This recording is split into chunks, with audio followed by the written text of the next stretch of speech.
to do with it. I look at it sometimes and think, Grace was just the best cook. And she was a wonderful sewer, too. She made Grace Amy. and Leona both were very good. Oh, meticulous. Anytime I needed something like a baseball uniform, they would make it. They did it. Mm-hmm. There's a picture of Jimmy with his team, baseball team, and everybody has the same uniform except Jimmy.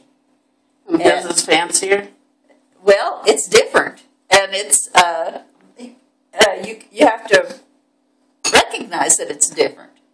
But the reason it's different is because he asked Leona and Grace to make him he didn't have a uniform, and they didn't have any more for him. He couldn't get any more like that. So they got the material and made him a uniform. Yeah, I remember when Aunt Grace gave me a quilt that she made. She made me a quilt, and she said, I usually give this to the grandchildren when they get married, but it looks like it's going to be a while for you. And she was going to die before you got married.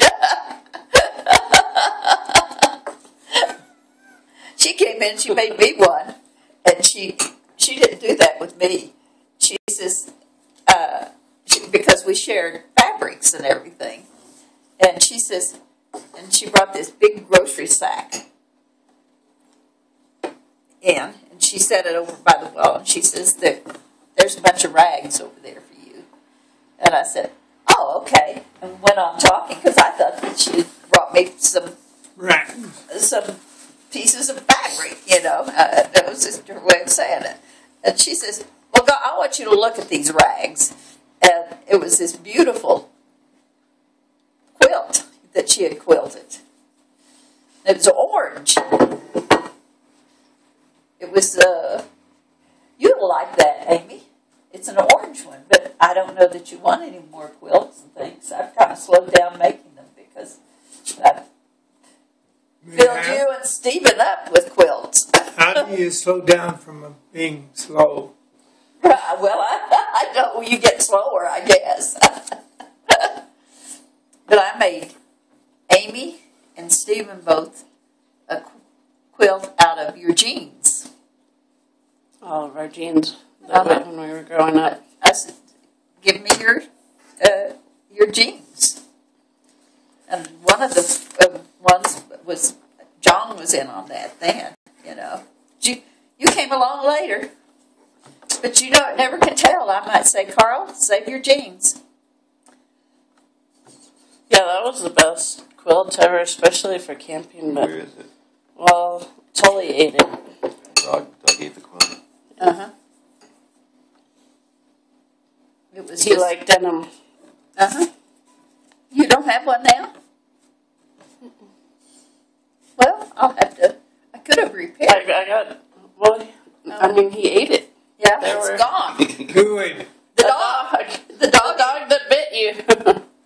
Ate the quilt. He had other faults besides fighting you. He's gone. What was his name? Bit me? When you came to visit me a few years ago, and I had that big Airedale that I was fostering, and that was kind of the end of him when he bit you. That was not acceptable. No. No, I should say not. It's a wonder I didn't choke him to death. Was it a pretty bad bite or just a nip? Bite? It was a bite. Blood? I don't remember, so it must not have been too bad. So you were a baseball player growing up? Mm-hmm. St. Louis Cardinals offered me a contract in 1937. Really? That's not right. Yes, that's right. It was 2 years before